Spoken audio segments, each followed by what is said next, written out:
My name is Thibaut Scheller. I'm Vice President for and Head of Procurement for South and Southeast Asia for DHL. Part of Global Business Services, Corporate Procurements.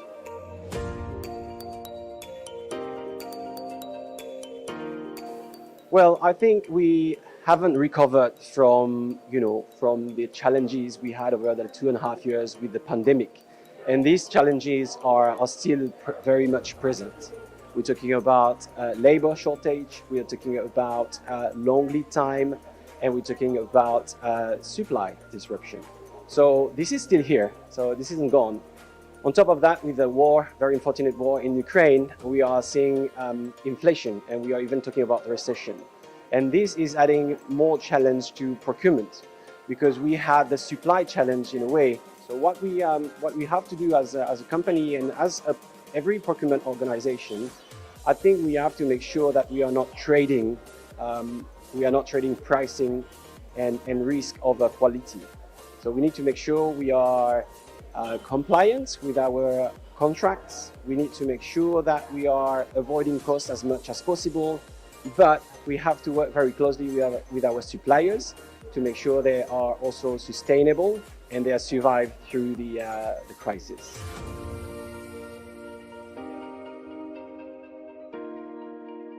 Well, if we look at procurement, we are basically moving away from our total cost of ownership approach, and we're moving to a more total value of ownership approach. And that's where the partnership takes all these dimensions.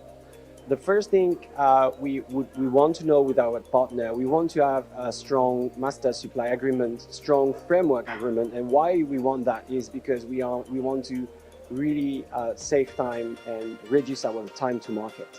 So that's the first thing we are doing. Then what is very important is to make sure that they are performing well, and we are performing well as partners. And we have very frequent business review meetings. We have QBRs in place where we are not only reviewing the performance of our suppliers, but we're also talking about true project and collaboration project, about innovation, about robotization, about ESG, about sustainability. All these very important aspects that makes us partners.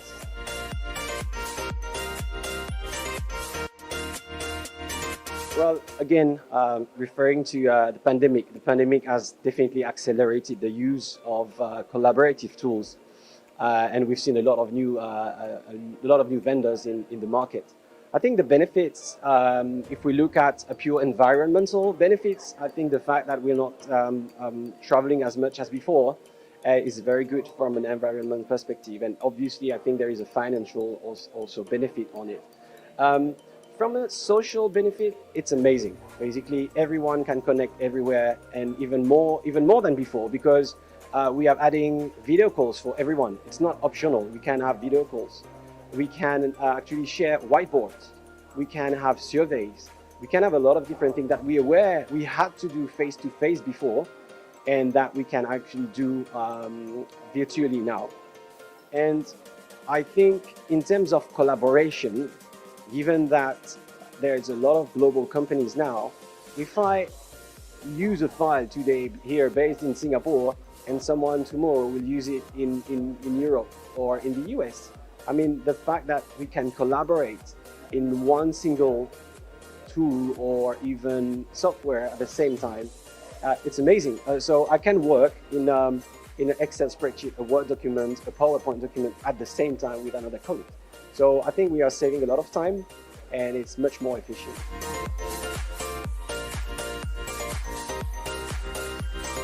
Well, if we talk about the collaborative tools, as we mentioned earlier, I think I already covered the question. In terms of environmental, I guess this is very important, because in terms of carbon emission, if we travel less, then there will be less carbon emission. So that's I think very important in terms of sustainability. I mentioned the social aspect of it, which is important. Anywhere, anyone can connect, literally anyone, regardless of where you're from, who you are.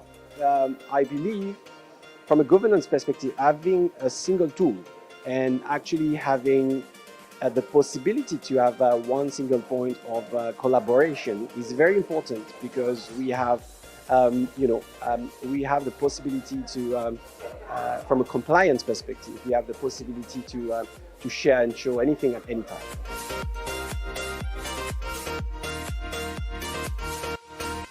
Well, I think, again, I will focus on our customers. So we are delivering a better customer experience because we are delivering an experience that is faster and more accurate. So digitalization is obviously about the users, but at the end of the day, we have to focus on our customers. It's all about them. Having said that, on top of our customers, our ecosystem is also impacted by the digitalization, and we can see that in procurement a lot with our suppliers and with our stakeholders.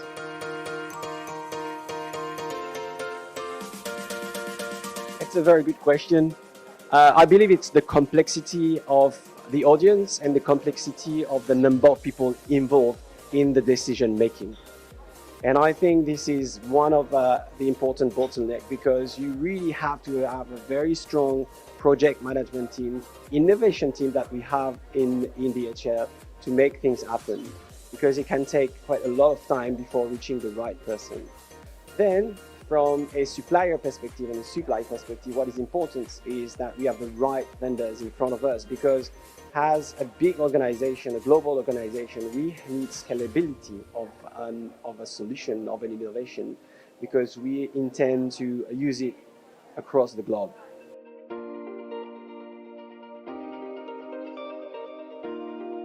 I think we are listening to the market, which is very important. What do we need? What skills do we need at any point of time? That's very important. And we need to listen to our employees as well, what kind of development they need. And the way we do that is we have our tool, our HR tool, allow us to actually have a development plan, individual development plan, where we can raise our training requests, right? So what skills we need. We are also reviewing our job description on a regular basis, because the market is moving so fast, and the skills we need today are different from the skills we needed yesterday. And from an employee perspective, what DHL is giving is fantastic, because it's continuous learning, continuous improvement, and we have more than half a million people across the world, across a large number of divisions.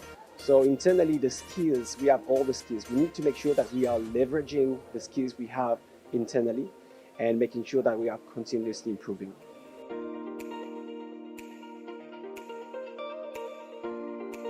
From a management perspective, I believe in procurement, strategic management, category management, relationship management, and project management are very important. And we need these 4 skills in management to make sure that we are engaging properly with our stakeholders and with our suppliers. And one more skill instead of management is very important, depending on where you are in the company. The change management is very important as well, especially when we are introducing new services or new products. And then there is another series of 3 skills which I think are important. You really need the technology aptitude. You need to have also the result-oriented skills. And last but not least, I think it's across every function of a company's professionalism. That's one of the skills that we see sometimes missing, not only in procurement, but professionalism is an important skill for us.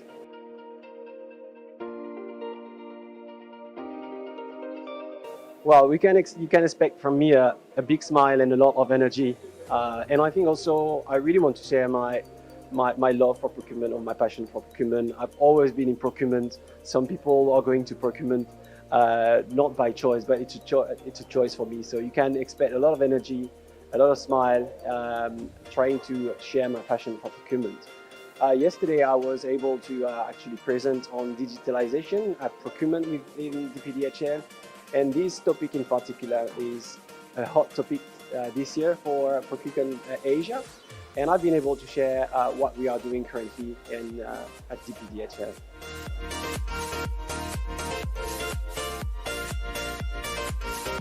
What I'm enjoying the most so far is to be able to meet up again face to face with people.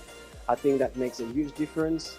The quality of the presentations, the quality of the vendors present here, and the quality of the organization is outstanding. Really, this is really something special, and I actually look forward to coming again next year.